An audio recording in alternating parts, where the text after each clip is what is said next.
बहुत सारे डिसीजन लेने पड़ते हैं, या कहें कि एक वित्त प्रबंधक को वित्त से संबंधित, व्यवसायिक वित्त से संबंधित बहुत प्रकार के निर्णय लेने पड़ते हैं। जैसे कि बिजनेस के लिए जो आवश्यक वित्त है, जो फाइनेंस की रिक्वायरमेंट है, वो कैसे आएगी, कहाँ से आएगी। अगर वो रिक्वायरमेंट कंप्लीट कर लिया है तो फिर उसका कैसे कैसे डिस्ट्रीब्यूशन किया जाएगा, और बहुत सारे उसको डिसीजन लेने पड़ते हैं जो फाइनेंस मैनेजर होता है, यानी कि वित्तीय प्रबंधक को बहुत सारे वित्त से संबंधित निर्णय लेने पड़ते हैं। यहाँ पे हम लोग समझेंगे कि कौन कौन से एक वित्त प्रबंधक को कौन कौन से वित्त से संबंधित निर्णय लेने होते हैं। जैसे financial decision, important financial decision कौन कौन से एक फाइनेंस मैनेजर को लेने होते हैं, तो उसको 3 सेक्शन में डिवाइड किया है, 3 भागों में विभाजित किया है। निवेश संबंधित, इन्वेस्टमेंट डिसीजन, वित्तीय निर्णय, फाइनेंशियल डिसीजन, लाभांश निर्णय। यानी कि सबसे पहले तो ये देखना वित्त संबंधित इन्वेस्टमेंट डिसीजन, यानी कि वो अपना फाइनेंस कहाँ से कैसे कलेक्ट करेंगे बिजनेस को स्टार्ट। जो कैपिटल कंपनी के पास है उस कैपिटल को कंपनी कैसे प्रॉपर वे में यूज करेगी, वो है निवेश संबंधित निर्णय। यानी कि अपने धन को वो किस प्रकार से विनियोजित करे कि उसका रिस्क कम हो।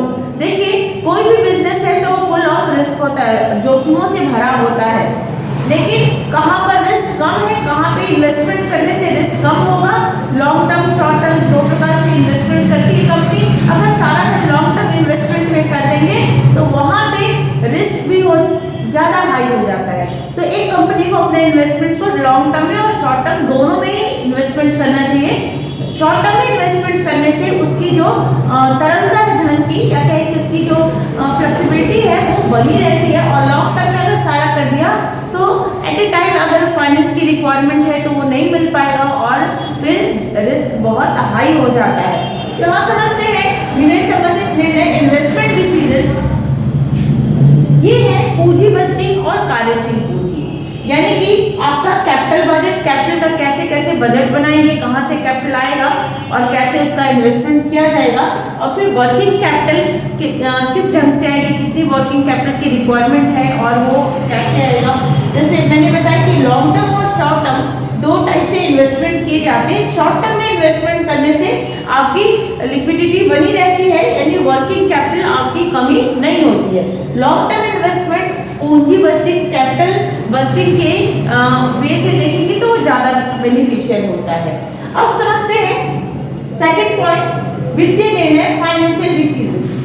फाइनेंस यानी बिजनेस को स्टार्ट करने के लिए फाइनेंस की जो रिक्वायरमेंट है उसको कैसे कंप्लीट करेंगे, वो कहाँ से धन आएगा, वो कहाँ से कैपिटल आएगा, जिससे कि बिजनेस आगे बढ़ेगा। तो 2 वे है, एक तो है आपके लोन, डिवेंचर्स वगैरह हो गए, दूसरे इक्विटीज।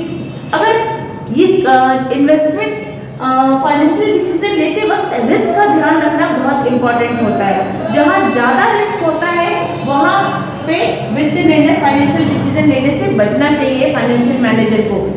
इक्विटीज के कंपैरिजन में जो लोन होते हैं, डिवेंचर्स होते हैं, वो हाईली रिस्क होते हैं, क्योंकि वहाँ पे बिजनेस को प्रॉफिट हो ना हो, उनको अगर उन्होंने डिवेंचर्स इशू किए हैं या लोन लिया है तो उनका इंटरेस्ट पे करना ही होता है, और इक्विटीज पे जो प्रॉफिट होगा तभी तो देना है। तो ये दोनों में है, और कितने फाइनेंस की रिक्वायरमेंट है, कितना रिस्क है, उसको ध्यान में रखते हुए ये अरेंजमेंट करना चाहिए। नेक्स्ट है डिविडेंड डिसीजन, यानी कि लाभांश का निर्णय।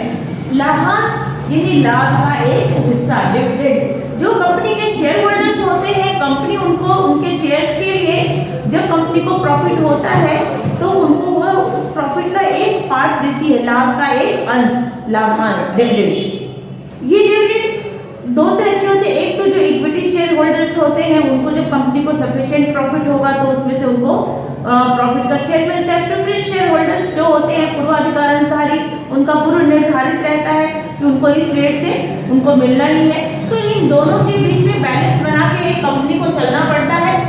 उसकी कंपनी कभी भी अपनी प्रॉफिट का पूरा पार्ट वो डिस्ट्रीब्यूट नहीं करती अपने शेयर होल्डर्स में। कंपनी को जो प्रॉफिट होता है उसमें से वो एक बड़ा हिस्सा कंपनी के डेवलपमेंट के लिए, रिजर्व फंड के लिए, प्रोविजन के लिए उसमें रखती है, और एक पार्ट वो अपने शेयर होल्डर में डिस्ट्रीब्यूट करती है। यानी कंपनी का जो डिविडेंड डिसीजन होता है वो उसके प्रॉफिट और उसके जो संचित आय होती है उन पे डिपेंड करता है, यानी कि कंपनी की कितनी प्रॉफिट हो रहा है, कितना उसको रिजर्व फंड प्रोविजंस बना के रखना है बिजनेस के डेवलपमेंट के लिए, उसकी सेफ्टी के लिए। उसके बाद फिर वो बाकी जो बचेगा वो अपने शेयर होल्डर्स में डिस्ट्रीब्यूट करती है। आई थिंक कि ये वित्तीय निर्णय यहाँ तक आपको अच्छे से समझ में आया होगा।